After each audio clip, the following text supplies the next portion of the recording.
You're watching PEGRI TV, Rhode Island's public access channel.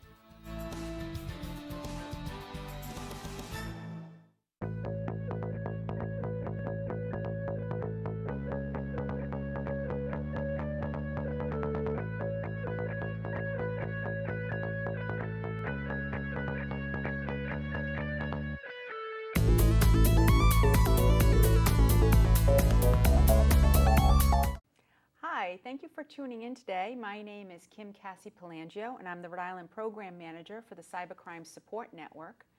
Cybercrime Support Network is a nonprofit 501c3 whose mission it is to assist victims, small businesses, and individuals who are victims of cybercrime before, during, and after an event. With me here today is Rachel Ferdinandi. Rachel is from Rhode Island, United Way 211. And for those of you who don't know what the 211 services provide, they serve 95% of the population in the United States. They run 24/7, running a call service number that people can call anytime. They refer people for food assistance, mental health needs, domestic violence, and lots of other social services. In addition to that, 211 is now assisting with cybercrime. State of Rhode Island was the pilot program for this 211 program, and it began in May of 2019. Why do we care about cybercrime? Why are we tracking it? Sure, so I'd like to share with you some cybercrime facts. Rachel, did you know that in 2017 there were 300,000 reports of cybercrime? And in 2018, there were 350,000 reports. In addition to that, there was $1.4 billion of loss in 2017, and by 2018, that number was at $2.7 billion. That's a 93% increase in losses. However, the interesting fact about this is that the FBI estimates that they have only received about 15% of the actual reports of cybercrime. So extrapolation would show that those numbers in 2018 were really closer to 2.3 million victims and $18 billion in losses. But what is a cybercrime? I'm glad you asked. So let's define a cybercrime. There are two types of cybercrime. There's the first type, which is happening only because the internet exists. And these are things like ransomware attacks and denial of service attacks. Then there are the second type of cybercrimes, which are happening all the time. Things like romance scams and identity theft, but they're more prevalent now because of people's ability to connect online. What you just saw on the screen was an actual tweet from a 911 system located in another state. They report receiving over 100 plus cybercrime-related calls in one day. The program we're discussing not only helps victims of cybercrime, individuals, and small businesses, but it will also help relieve the stress that it's putting on 911 centers. People are contacting 911 centers for assistance with issues from ability to not get online, as the tweet stated, but they're also contacting 911 for things like help with ransomware attacks, help with romance scams. So why shouldn't they be calling 911? Why can't local police departments help? So the reason why local police departments have difficulty in policing cybercrime is because they can originate from anywhere in the world. Using the dark web, they disguise their locations, and many times they're outside of the jurisdictions of local police. Tracking down the perpetrators are extremely difficult. It requires special expertise and training. And cybercrimes are often 21st century crimes, which require collecting evidence over a vast majority of jurisdictions. These jurisdictions have a hard time speaking to each other about all of these issues. And there are a lot of small dollar victims at multiple locations, so loss in any one jurisdiction is relatively small. Local police departments aren't designed to assist in these kinds of matters. They're not set up, trained, or adequately funded to assist in a lot of cybercrime.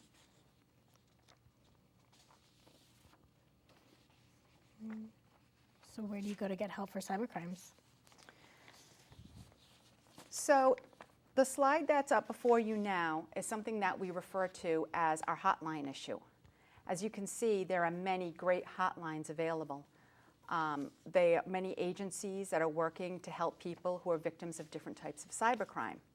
Unfortunately, there are so many hotlines to choose from that oftentimes people get confused or intimidated or call someplace one or more times before they find the agency that can best help them.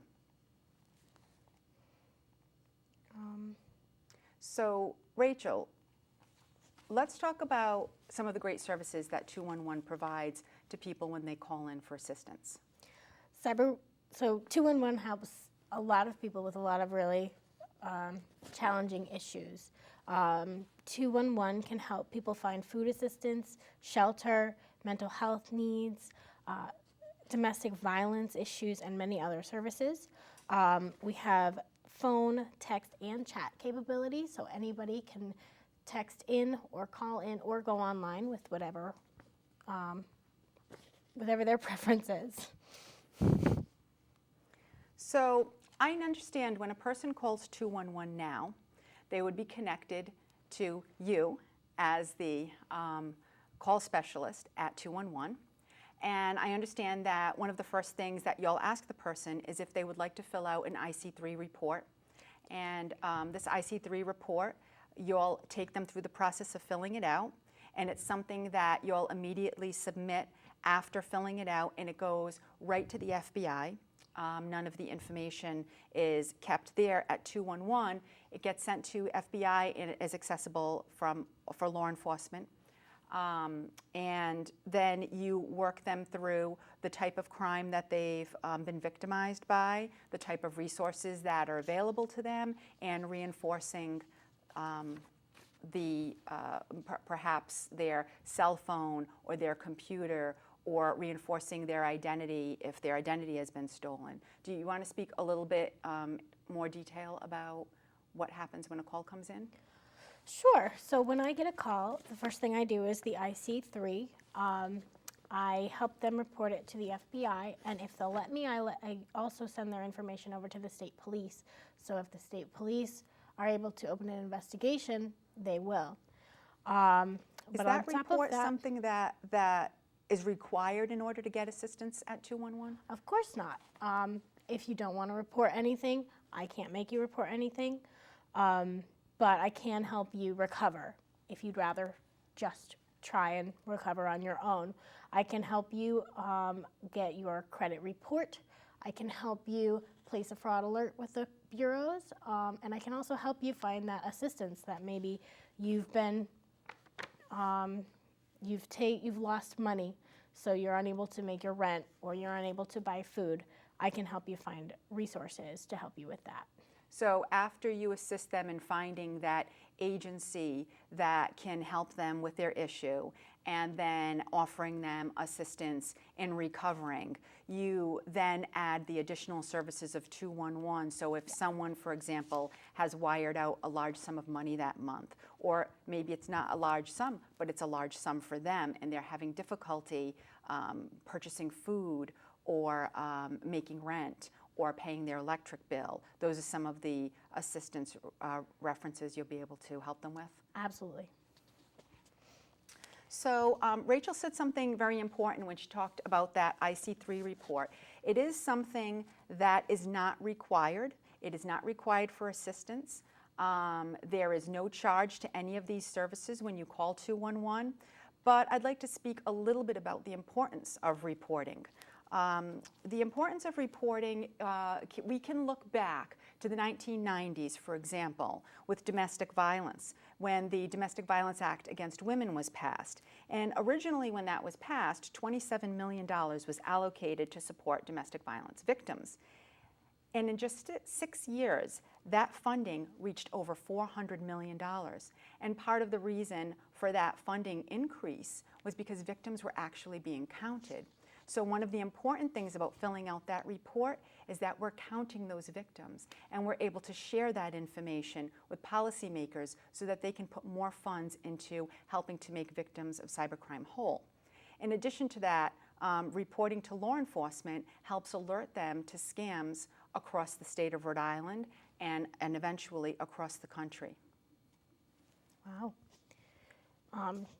that's great because we get a lot of different types of calls at 211, including cybercrimes like grandparent scams and romance scams like you mentioned earlier, but also refusal, I'm sorry. That's okay. So can you tell me, can you explain the grandparent scam? Because that's a really prevalent scam right now.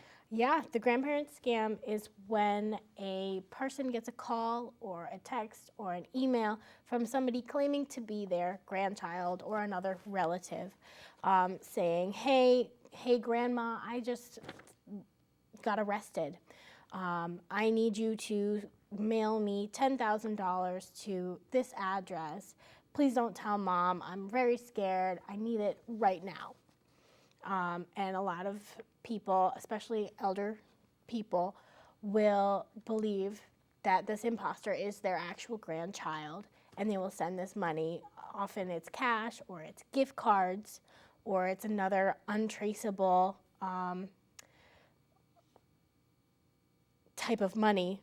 And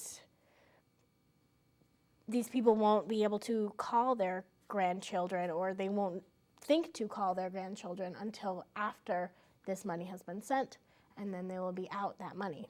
Sure, I mean, absolutely.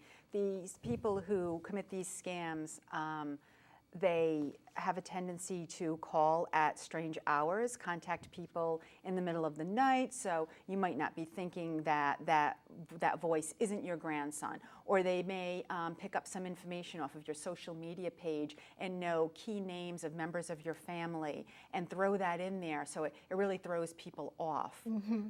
Is there something that someone can do maybe to protect themselves from that type of scam? Absolutely. So a lot of elder people will have a code word or a code name. I know some people go by a specific name for their grandparent rather than grandma, which is sort of traditional. So when you get this message and you ask for a code word, and this imposter doesn't know this code word because it's nowhere online, it's not something that they could find, you could be able to say, this is not my grandchild, this is not my relative in any way, and you would know immediately this is an imposter. Absolutely, that's a great idea for people to use.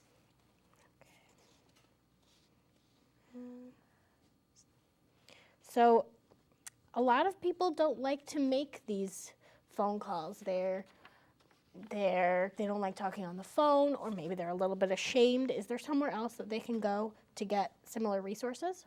Absolutely. So not everyone, as you said, is someone who wants to make the call, or maybe they'll make the call if they can't find the information themselves. There is an easy-to-use self-serve option for people who don't want to make that 211 phone call. Anyone can visit fraudsupport.org, and it will walk you through the same options that the 211 operator is going to provide, except it's more self-serve, click and point. People are welcome to try that first, and if they need further assistance, they can contact 211. We can take people through our pages on the website right now, and they'll see some slides up on the screen, and those slides will list the individual categories of cybercrime grouped into 5 easy-to-understand names. So first, you would click on I'm an individual and I need help with. It would drill it down to those 5 categories. And let's say you believe you were a victim of financial fraud and money loss. You would click on that box, and that category breaks down into 9 sections. And one of those sections would be, for example, online shopping scams. And you'd say, yep, that's where my problem lies. You'd click on online shopping scams.